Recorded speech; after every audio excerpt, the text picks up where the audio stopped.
ओम शांति। 27 मार्च 2022 अव्यक्त बाप दादा के महावाक्य।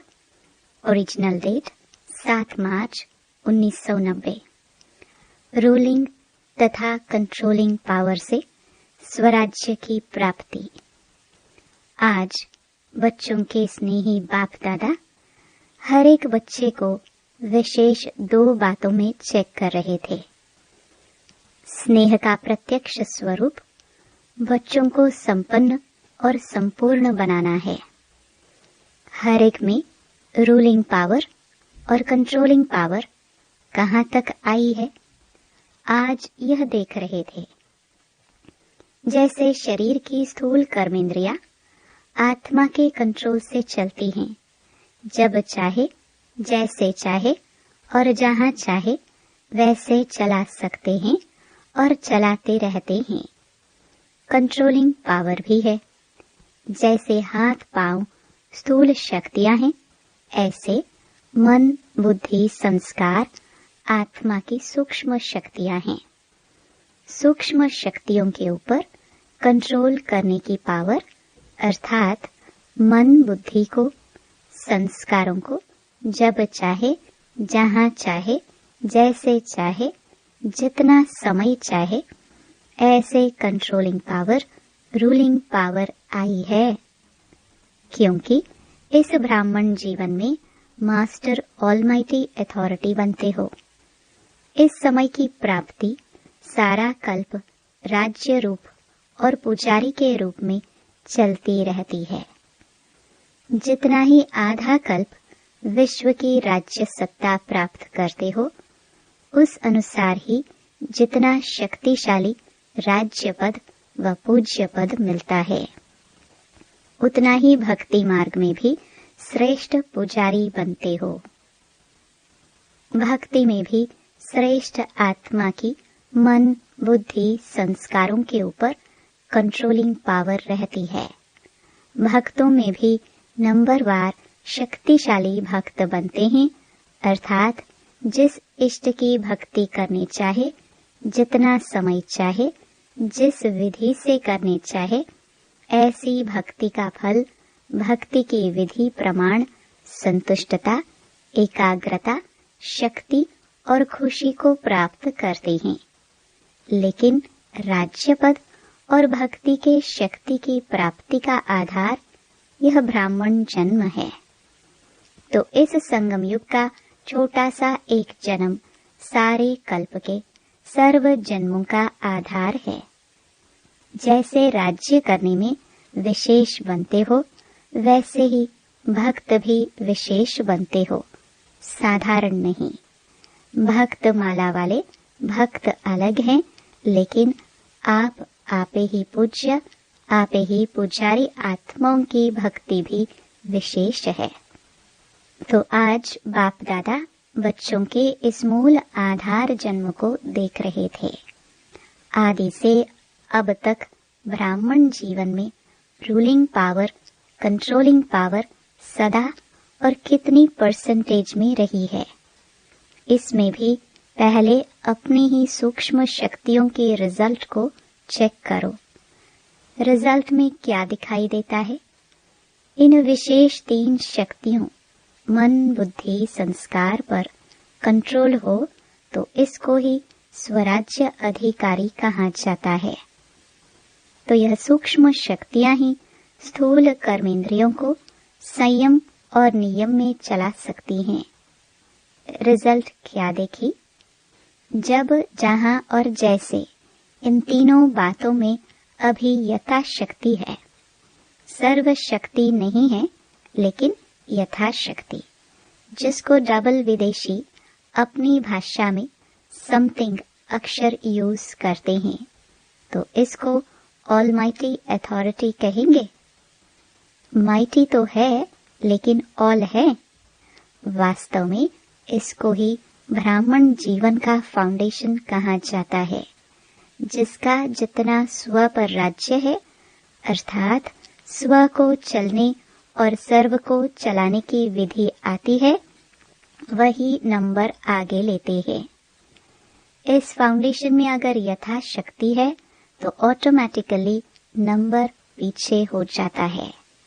जिसको स्वयं को चलाने और चलने आता है वह दूसरों को भी सहज चला सकता है, अर्थात हैंडलिंग पावर आ जाती है। सिर्फ दूसरे को हैंडल करने के लिए हैंडलिंग पावर नहीं चाहिए। जो अपनी सूक्ष्म शक्तियों को हैंडल कर सकता है वह दूसरों को भी हैंडल कर सकता है। तो स्व के ऊपर कंट्रोलिंग पावर, रूलिंग पावर सर्व के लिए यथार्थ हैंडलिंग पावर बन जाती है। चाहे अज्ञानी आत्माओं को सेवा द्वारा हैंडल करो, चाहे ब्राह्मण परिवार में स्नेह संपन्न, संतुष्टता संपन्न व्यवहार करो, दोनों में सफल हो जाएंगे। क्योंकि कई बच्चे ऐसे हैं जो बाप को जानना, बाप का बनना और बाप से प्रीत की रीति निभाना या बहुत सहज अनुभव करते हैं, लेकिन सभी ब्राह्मण आत्माओं से चलना, इसमें समथिंग कहते हैं। इसका कारण क्या? बाप से निभाना सहज क्यों लगता है? क्योंकि दिल का प्यार अटूट है। प्यार में निभाना सहज होता है। जिससे प्यार होता है उसका कुछ शिक्षा का इशारा मिलना भी प्यारा लगता है। और सदैव दिल में अनुभव होता है कि जो कुछ कहा मेरे कल्याण के लिए कहा, क्योंकि उसके प्रति दिल की श्रेष्ठ भावना होती है। तो जैसे आपके दिल में उनके प्रति श्रेष्ठ भावना है, वैसे ही आपकी शुभ भावना का रिटर्न दूसरे द्वारा भी प्राप्त होता है। जैसे गुंबज में आवाज करते हो तो वही आवाज लौटकर आपके पास आती है। तो जैसे बाप के प्रति अटूट, अखंड, अटल प्यार है, श्रेष्ठ भावना है, निश्चय है, ऐसे ब्राह्मण आत्माएं नंबरवार होते हुए भी आत्मिक प्यार अटूट, अखंड है। वैरायटी चलन, वैरायटी संस्कार देखकर प्यार करते हैं तो वह अटूट और अखंड नहीं होता है। किसी भी आत्मा के अपने प्रति व दूसरों के प्रति चलन अर्थात चरित्र व संस्कार दिल पसंद नहीं होंगे तो प्यार की परसेंटेज कम हो जाती है। लेकिन आत्मा का श्रेष्ठ आत्मा के भाव से आत्मिक प्यार उसमें परसेंटेज नहीं होती है। कैसे भी संस्कार हो, चलन हो, लेकिन ब्राह्मण आत्माओं के सारे कल्प में अटूट संबंध है, ईश्वरीय प्यार है। बाप ने हर आत्मा को विशेष चुनकर ईश्वरीय परिवार में लाया है। अपने आप नहीं आए हैं, बाप ने लाया है। तो बाप को सामने रखने से हर आत्मा से भी आत्मिक अटूट प्यार हो जाता है। किसी भी आत्मा की कोई बात आपको पसंद नहीं आती, तभी प्यार में अंतर आता है। उस समय बुद्धि में यही रखो कि इस आत्मा को बाप ने पसंद किया है। अवश्य कोई विशेषता है, तब तो बाप ने पसंद किया है। शुरू से बाप दादा बच्चों को यह सुनाते रहते हैं कि मानो 36 गुणों में किसमें 35 गुण नहीं है, लेकिन एक गुण भी विशेष है, तब बाप ने उनको पसंद किया है। बाप ने उनके 35 अवगुण देखे व एक ही गुण देखा। क्या देखा? सबसे बड़े ते बड़ा गुण व विशेषता बाप को पहचानने की बुद्धि, बाप के बनने की हिम्मत, बाप से प्यार करने की विधि है, जो सारे कल्प में धर्म पिताओं में भी नहीं थी, राज्य नेताओं में भी नहीं, धनवानों में भी नहीं, लेकिन उस आत्मा में है। बाप आप सबसे पूछते हैं कि आप जब बाप के पास आए तो क्या गुण संपन्न होके आए थे? बाप ने आपकी कमजोरियों को देखा क्या? हिम्मत बढ़ाई है ना कि आप ही मेरे थे, हैं और सदा बनेंगे, तो फॉलो फादर करो ना।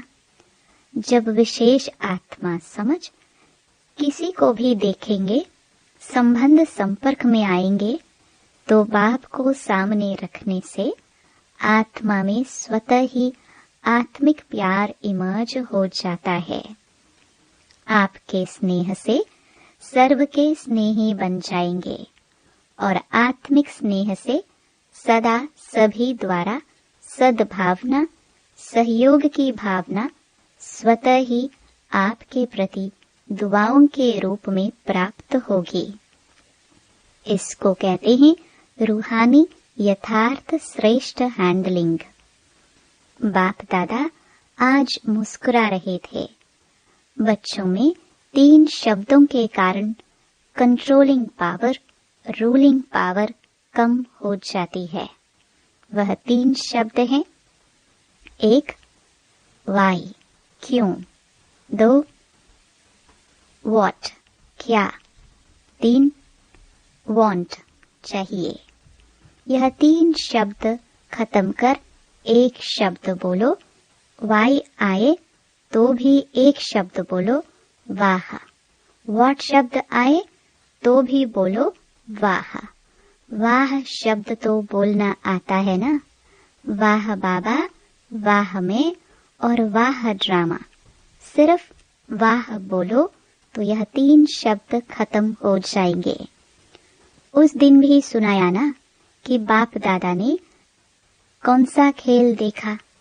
आप लोगों का एक चित्र पहले का बनाया हुआ है, जिसमें दिखाया है योगी योग लगा रहा है, बुद्धि को एकाग्रचित कर रहा है, बैलेंस रख रहा है।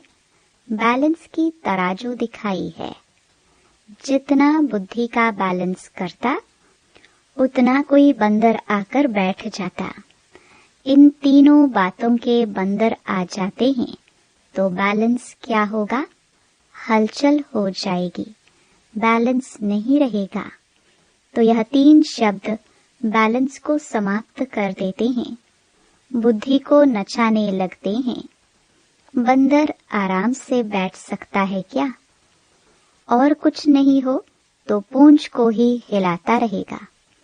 तो इसमें भी बैलेंस न होने के कारण बाप द्वारा हर कदम में जो दुआएं मिलती हैं, वह आत्मिक स्नेह कारण परिवार द्वारा जो दुआएं मिलती हैं, उससे वंचित हो जाते हैं। जैसे बाप से संबंध रखना आवश्यक है, ऐसे ईश्वरीय परिवार से संबंध रखना भी अति आवश्यक है। सारे कल्प में नंबर 1 आत्मा ब्रह्मा बाप और ईश्वरीय परिवार के संबंध संपर्क में आना है। ऐसे नहीं समझना, अच्छा बाप तो हमारा है, हम बाप के हैं। यह भी पास विद ऑनर की निशानी नहीं है, क्योंकि आप सन्यासी आत्माएं नहीं हो, ऋषि मुनि की आत्माएं नहीं हो, विश्व से किनारा करने वाले नहीं हो, लेकिन विश्व का सहारा बनने वाली आत्माएं हो। विश्व किनारा नहीं, विश्व कल्याणकारी हो। ब्राह्मण आत्माओं की तो बात छोड़ो, लेकिन प्रकृति को भी परिवर्तन करने के सहारे आप हो। परिवार के अविनाशी प्यार के धागे के बीच से निकल नहीं सकते हो। विजयी रत्न प्यार के धागे के बीच से निकल नहीं सकते, इसलिए कभी भी किसी भी बात में, किसी स्थान में, किसी सेवा से, किसी साथी से किनारा करके अपनी अवस्था को अच्छा बना के दिखाऊं, यह संकल्प नहीं करना। कहते हैं ना, हम इसके साथ नहीं चल सकते, उसके साथ चलेंगे, इस स्थान पर उन्नति नहीं होगी, दूसरे स्थान पर होगी। इस सेवा में विघ्न है, दूसरी सेवा में अच्छा होगा। यह सब किनारा करने की बातें हैं। अगर एक बार यह आदत अपने में डाली, तो यह आदत आपको कहाँ भी टिकने नहीं देगी, बुद्धि को एकाग्र रहने नहीं देगी, क्योंकि बुद्धि को बदलने की आदत पड़ गई। यह भी कमजोरी गिनी जाएगी, उन्नति नहीं गिनी जाएगी। सदैव अपने में शुभ उम्मीदें रखो, ना उम्मीद नहीं बनो। जैसे बाप ने हर बच्चे में शुभ उम्मीदें रखी, कैसे भी है, बाप लास्ट नंबर से भी कभी दिल शिकस्त नहीं बने, सदा ही उम्मीद रखी। तो आप भी न अपने से, न दूसरे से, न सेवा से, न उम्मीद दिल शिकस्त नहीं बनो। दिल शाह बनो। शाह मना फ्राक दिल, सदा बड़ी दिल। कोई भी कमजोर संस्कार नहीं धारण कर लो। माया भिन्न भिन्न रूप से कमजोर बनाने का प्रयास करती है, लेकिन आप माया के भी नॉलेजफुल हो ना, कि अधूरी नॉलेज है। यह भी याद रखो कि माया नए नए रूप में आती है, पुराने रूप में नहीं, क्योंकि वह भी जानती है कि यह पहचान लेंगे। बात वही होती है, लेकिन रूप नया धारण कर लेती है। समझा? अच्छा, टीचर्स माया के नॉलेजफुल हो। सिर्फ नॉलेज नहीं, लेकिन नॉलेजफुल हो। बाप को पहचान लिया, सिर्फ यह नहीं सोचो माया को भी पहचानना है। अभी बंधन में बंध गई हो, वह कठिन लगता है। मीठा बंधन लगता या थोड़ा मुश्किल बंधन लगता? सोचते हो यहाँ तो बहुत मरना पड़ेगा, बाप के बन गए, अब फिर यह करना है, यह करना है, कहाँ तक करेंगे? अगर यह पता होता तो आते ही नहीं। ऐसा सोच चलता है।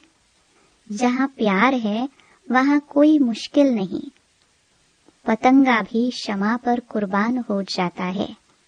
तो आप श्रेष्ठ आत्माएं परमात्म प्यार के पीछे मुश्किल अनुभव कर सकती हो क्या? जब परवाना कुर्बान हो सकता है तो आप क्या नहीं कर सकती? जिस घड़ी मुश्किल अनुभव होता है तो जरूर प्यार की परसेंटेज में अंतर आ जाता है। इसलिए कुछ समय मुश्किल लगता है। अगर होवे ही मुश्किल तो सदा मुश्किल लगना चाहिए। कभी कभी क्यों मुश्किल लगता? परमात्मा और आपके बीच में कोई बात आ जाती है, इसलिए मुश्किल हो जाता है और परसेंटेज में फर्क पड़ जाता है।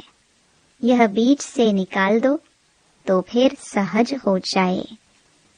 बाप दादा सदा कहते हैं, टीचर्स अर्थात सदा स्वयं हिम्मत में रहने वाली और दूसरों को हिम्मत देने के निमित्त बनने वाली। नहीं तो टीचर बनी क्यों? टीचर मना ही स्टूडेंट के निमित्त हैं। कमजोर को हिम्मत दे, आगे बढ़ाने की सेवा के निमित्त हो। सफल टीचर की पहली निशानी यह होगी, वह कभी हिम्मतहीन नहीं बनेंगी। जो खुद हिम्मत में रहता है वह दूसरों को भी हिम्मत जरूर देता है। खुद में ही हिम्मत कम होगी तो दूसरे को भी नहीं दे सकेंगे। अच्छा, चारों ओर के हिम्मते बच्चे मदते बाप के अधिकार को अनुभव करने वाले, सदा स्वराज्य की शक्तियों को हर समय प्रमाण प्रयोग में लाने वाले, सदा बाप और सर्व आत्माओं के अटूट स्नेही, सदा हर कार्य में संबंध संपर्क में वाह वाह के गीत गाने वाले, ऐसे ऑलमाइटी अथॉरिटी बच्चों को बाप दादा का याद प्यार और नमस्ते। वरदान, प्लेन बुद्धि बन सेवा के प्लान बनाने वाले यथार्थ सेवाधारी भव। यथार्थ सेवाधारी उन्हें कहा जाता है जो स्व की और सर्व की सेवा साथ साथ करते हैं। स्व की सेवा में सर्व की सेवा समाई हुई हो। ऐसे नहीं, दूसरों की सेवा करो और अपनी सेवा में अलबेले हो जाओ। सेवा में सेवा और योग दोनों ही साथ साथ हो। इसके लिए प्लेन बुद्धि बनकर सेवा का प्लान बनाओ। प्लेन बुद्धि अर्थात कोई भी बात बुद्धि को टच नहीं करे, सिवाय निमित्त और निर्माण भाव के। हद का नाम हद का मान नहीं, लेकिन निर्माण, यही शुभ भावना और शुभ कामना का बीज है। स्लोगन: ज्ञान दान के साथ साथ गुण दान करो तो सफलता मिलती रहेगी। ओम शांति। मेरे मीठे मीठे भाई और बहनों, बाबा के इस अनमोल खजाना यानी ज्ञान रूपी मुरली को जन जन तक पहुंचाना हम सब की कर्तव्य नहीं बल्कि धर्म है। मैं तो अपना धर्म निभा रही हूँ, अब आपकी बारी। आप भी अपनी व्हाट्सएप और फेसबुक और दूसरे सोशल मीडिया के ग्रुप में शेयर कीजिए। क्या पता आपके इस नेक काम की वजह से किसी की जिंदगी जीने की एक नई राह मिल जाए। और हाँ, आप भी इस YouTube चैनल को सब्सक्राइब कर लीजिएगा ताकि आपको भी रोजाना बाबा की मुरली को सर्च करना ना पड़े। शिव बाबा की अमृत वर्षा हम सब पर ऐसे ही बरसते रहे।